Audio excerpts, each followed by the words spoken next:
Polycystic ovaries का। Polycystic ovaries में ये नहीं होता कि कोई बीमारी है, ये एक सिम्टम है जो कि आपकी बॉडी के अंदर इंसुलिन रेजिस्टेंस से पैदा होती है। इंसुलिन रेजिस्टेंस समझती है ना, कि आपकी बॉडी के अंदर शुगर के को संभालने की सलाहियत कम हो जाती है टाइम के साथ साथ, आहिस्ता आहिस्ता। ये ख़ासतौर पे उन बच्चियों में होता है जिनकी अपनी फैमिली में शुगर का मसला होता है, वालिद को या वालदा को, या उनकी फैमिली में शुगर होती है।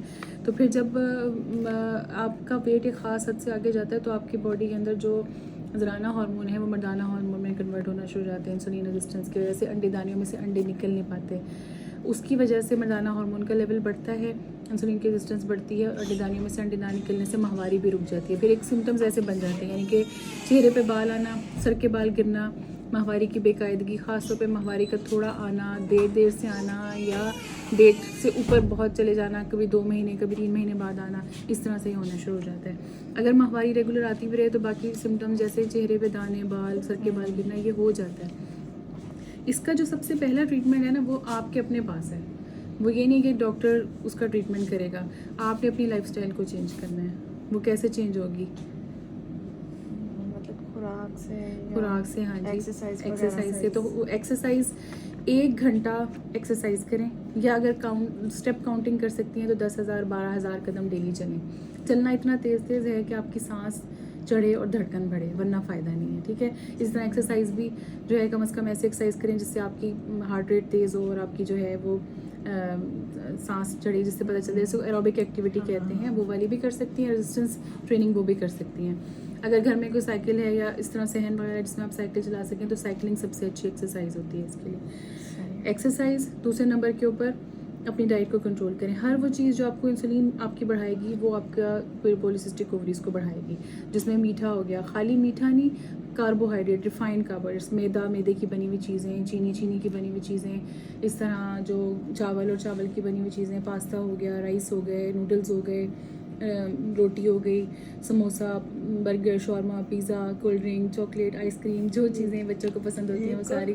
सिंपल कहते फाके पे आ जाओ। नहीं, फाके पे नहीं आना। आपने जो घर में पकता है ताज़ा साफ़ सुथरा, आप वो सारा खा सकती हैं। हर तरह का फल खाएं, हर तरह की सब्ज़ी खाएं, हर तरह की दाल खाएं, और हर तरह का आप गोश्त खाएं, अंडे खाएं, दूध पिएं, दही लें, और शहद लें, ड्राई फ्रूट्स लें। दूध हाँ, दूध के अंदर कार्बोहाइड्रेट्स हैं। अगर आप दही ले लें तो वो लैक्टोज जो है वो लैक्टिक एसिड में कन्वर्ट हो जाता है, तो फिर आप दही ले लें तब भी आपका इंसुलिन नहीं बढ़ेगा, शुगर नहीं बढ़ेगी। तो बेसिकली एक तो आप इंटरमिटेंट फास्ट करें कि दिन में 2 खाने खाएं, और जैसे अगर आप सुबह 9 बजे आपने नाश्ता कर लिया और शाम को 7 बजे आपने रात का खाना, रोज़े की तरह जैसे रखते हैं ना, फिर रात के खाने से लेकर सुबह 9 बजे तक आपने कुछ नहीं खाना, 14 घंटे का फास्ट हो जाएगा खुद ही। कुछ लेना है तो आपने पानी लेना है, ग्रीन टी लेनी है, ब्लैक कॉफ़ी या फिर ब्लैक टी, उससे इंसुलिन स्पाइक नहीं आती। 2 ये काम करने हैं। तीसरे नंबर पे आपने टाइम पे सोना है, टाइम पे उठना है। यूट्रस में कोई कैलेंडर नहीं लगा हुआ, जो कैलेंडर लगा हुआ है वो आपके ब्रेन में है, जो लाइट एंड डार्कनेस से आपके डे और नाइट डिसाइड करता है। तो फिर उसके हिसाब से जब आपका महीना पूरा होता है तो पीरियड्स आते हैं।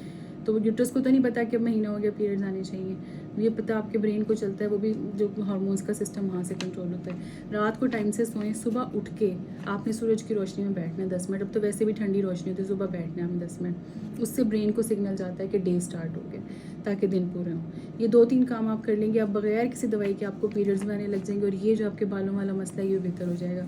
जो बाल निकल आ चुके हैं ये नहीं ख़त्म होंगे, ये तो आपको डैमेज कराने पड़ेंगे किसी भी तरीके से, चाहे इलेक्ट्रोलिसिस से कराएं, चाहे लेज़र से कराएं। जैसे बच्चा एक दफ़ा जवान हो जाए फिर दोबारा बच्चा नहीं बन जाता, वो उसको जो मज़ीद फॉलिकल हैं वो मैच्योर नहीं होंगे। अगर आपकी बॉडी का एनवायरनमेंट आपने अपना सीधा कर लिया तो फिर जो मज़ीद फॉलिकल हैं वो नहीं आपके मैच्योर होंगे। वेट कितना है इस वक्त आपका? 61। आप इसको 55 भी लें, ज़्यादा नहीं कम करें, मतलब इतना बहुत इम्पॉसिबल नहीं है कि आप कर ना सकें। थोड़े वेट के साथ भी अगर आप नहीं चलते, रात को जागते हैं, दिन को सोते हैं, या फिजिकल एक्टिविटी नहीं करते या जंक खाते हैं, तब भी आपके अंदर पॉलीसिस्टिक ओवरी हो सकती है। इवन कि आपका वेट भी नॉर्मल हो फिर भी, ठीक है। आपका वेट बहुत ज़्यादा नहीं है, लेकिन आपको ये सब कुछ करना पड़ेगा। और ये नहीं कि आपने 1 महीना किया, 2 महीने, 3 महीने, आपने अपनी लाइफ को चेंज करना है तो फिर चेंज करना है, लाइफ स्टाइल ही चेंज करना है, हमेशा के लिए करना है। क्योंकि जब आप छोड़ेंगी दोबारा फिर, क्योंकि आपकी बॉडी में टेंडेंसी है यही जीन पॉलीसिस्टिक ओवरी का फिर एक्टिव हो जाता है। इसको हम सुला देते हैं, जब हम नेचुरल डाइट की तरफ, नेचुरल खाने, हर नेचुरल उसकी तरफ जाते हैं, सो जाता है, ये इनएक्टिव हो जाता है। जीन हमारे अंदर है ना, क्योंकि फैमिली में शुगर होगी, तो जीन तो है, उस जीन को हमने उस एक्टिव खुद कर देते हैं हम अपनी लाइफस्टाइल चेंज करके। अब अपनी लाइफस्टाइल को मेंटेन कर लें, आपका ये जीन फिर इनएक्टिव हो जाएगा और आपकी लाइफ ठीक हो जाएगी।